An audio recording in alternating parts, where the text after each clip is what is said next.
भक्त है शबरी, कई जन्मों की तैयारी है।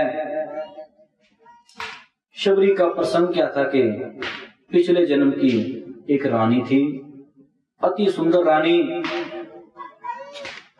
नगरवासी ऐसे थे कि जो कभी देख ही ना पाए थे अपनी रानी को।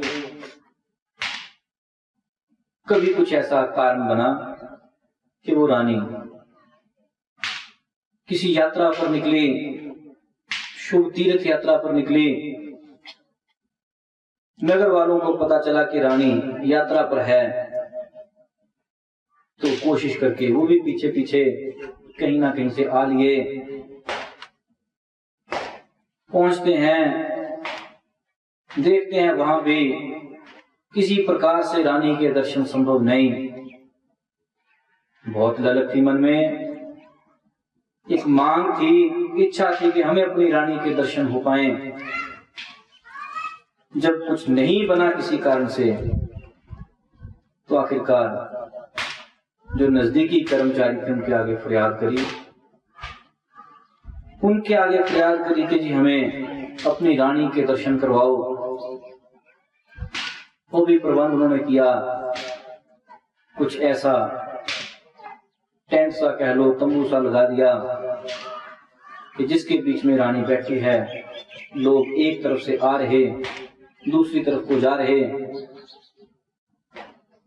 इधर से आते हैं उधर को जा रहे, बस देख रहे जल्दी जल्दी करके। शबरी बैठी है उस समय, पर अपने मन ही मन एक भाव आ गया। कहती कि हाय कितने दुख की बात, लोग सिर्फ इस चमड़े को देखने आए, इस चमड़े को परखने के लिए, देखने के लिए कितनी दूर घर छोड़कर, काम काज छोड़कर आए। हे प्रभु, ये भी कोई पाप होंगे जो लोगों का मेरे प्रति इतना मोह। बस ये भाव भीतर आ गया, प्रार्थना हो गई।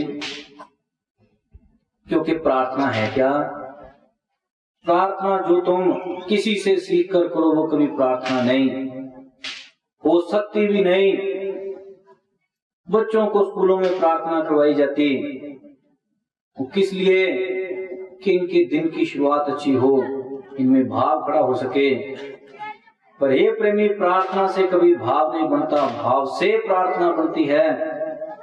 जिसके भीतर भाव होगा उसको प्रार्थना करने के लिए स्थानों की जरूरत नहीं। वो जहां पर खड़ा होकर कर दे वो स्थान ही मंदिर है। जहां भी खड़ा हो जाए, जिसके भीतर भाव है उसको प्रार्थना के लिए मस्जिद की जरूरत नहीं, क्योंकि उसका भाव मंदिर रूपक है, मस्जिद रूपक है। अंदर ही अंदर सब कुछ हो गया। बिलनी के भीतर भाव आया, तहे दिल से भाव आया, तो तहे दिल से प्रार्थना भी हो गई। प्रार्थना हो गई कि हे प्रभु, अगले जन्म में यदि कहीं पैदा होना ही हो तो ऐसा कुरूप, ऐसा गंदा शरीर, गंदा रूपक देना कि कोई भी देखना ना चाहे। सिर्फ मुझे तेरे चरणों का ध्यान रहे, तेरे में लगन हो, मेरे में किसी की ना हो। बस ये प्रार्थना हो गई। अब हे प्रेमी, पूरे प्राणों से की गई प्रार्थना उसी क्षण स्वीकार। वो जीवन तो निकला, लेकिन अगला जीवन शबरी के रूप में, शबरी के रूप में भील जाति की शिकारी समुदाय की स्त्री थी। उस समुदाय का काम ही होता था पशुओं को मारना, खाना, शिकार करना, बस यही उनका रोज का काम। लेकिन उनमें पैदा हो गई एक भीलनी, शबरी, जिसका शरीर तो भीलों के समुदाय का कहा जाए, पर भाव बहुत उच्च, परम उच्च दर्जे का भाव, अति श्रद्धावान। बचपन से लेकर वैसा ही भाव है। जहां पर भील समुदाय पूरी निर्दयता में जिए, भीलनी परम दयालु, दयावान, बहुत ही शांत चित्त स्त्री धीरे धीरे जब बड़ी हुई, विवाह का समय आया। विवाह का समय आया, विवाह के लिए पिता ने जो भी कोई योग्य वर ढूंढा हो, लड़का देखा होगा,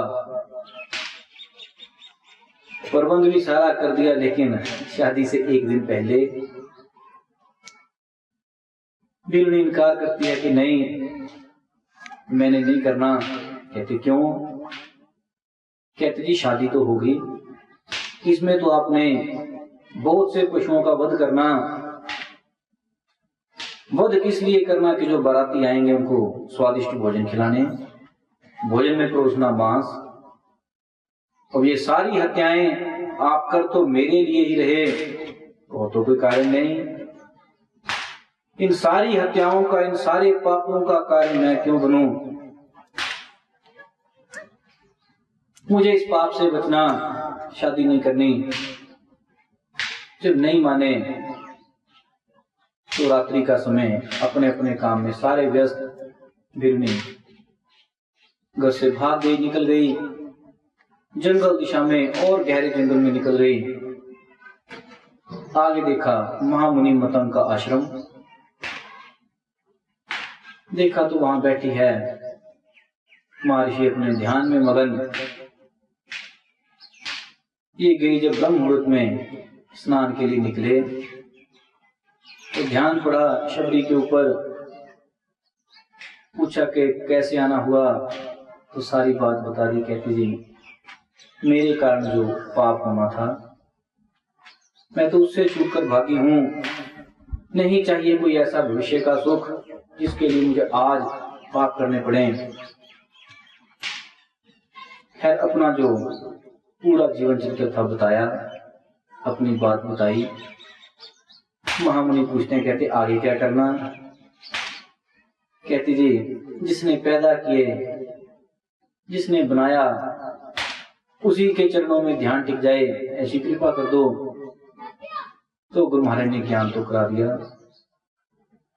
गुरु महाराज ने युक्ति पकड़ाई, भेद दिया,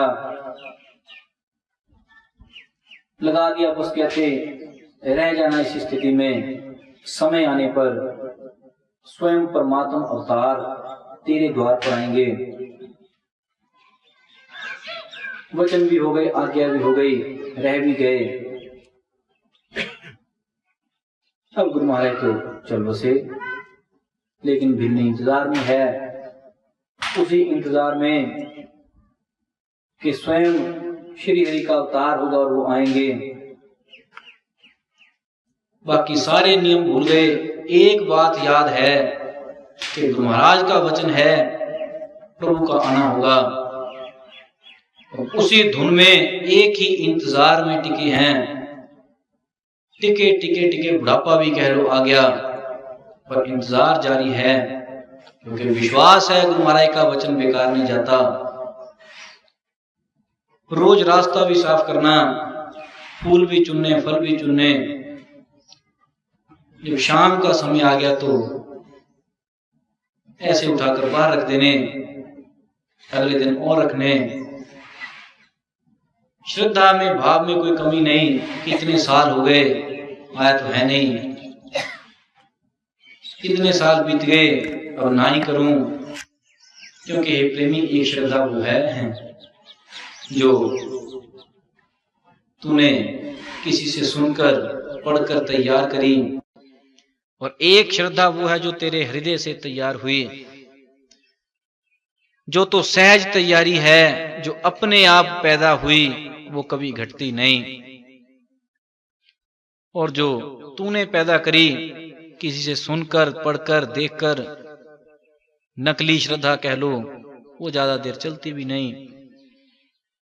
भगवान गीता में कहते हैं स्वभावजा श्रद्धा। स्वभावजा अर्थात अपने भाव से प्रेरित हुई, अपने भाव से पैदा हुई। स्वभावजा श्रद्धा है भिलनी के भीतर, कभी घटने का सवाल ही नहीं। कुछ हो, कैसा हो, ना भी हो तब भी ठीक। श्रद्धा एक तक टिकी हुई है, मात्र इतनी है कि प्रभु ने आना, जरूर आना। इंतजार में होते होते वो दिन आ भी गया। भगवान श्री राम पधारे तो जो कुछ संभव था बिल्ली ने सेवा पान अपनी तरफ से सारा किया। तो उस सेवा कार्य से श्री राम तो अति प्रसन्न। तो उस वक्त हे प्रेमी जो युक्ति समझाई, उस वक्त जो रहस्य बताया, भक्ति का एक सरल रहस्य बताया, क्योंकि तुम भक्ति को समझते हो करना, पर भक्ति तो हे प्रेमी होती है, की जाती नहीं। जो की जाती है सो भक्ति नहीं, जो होती है सो भक्ति से भी श्रेष्ठ गति है।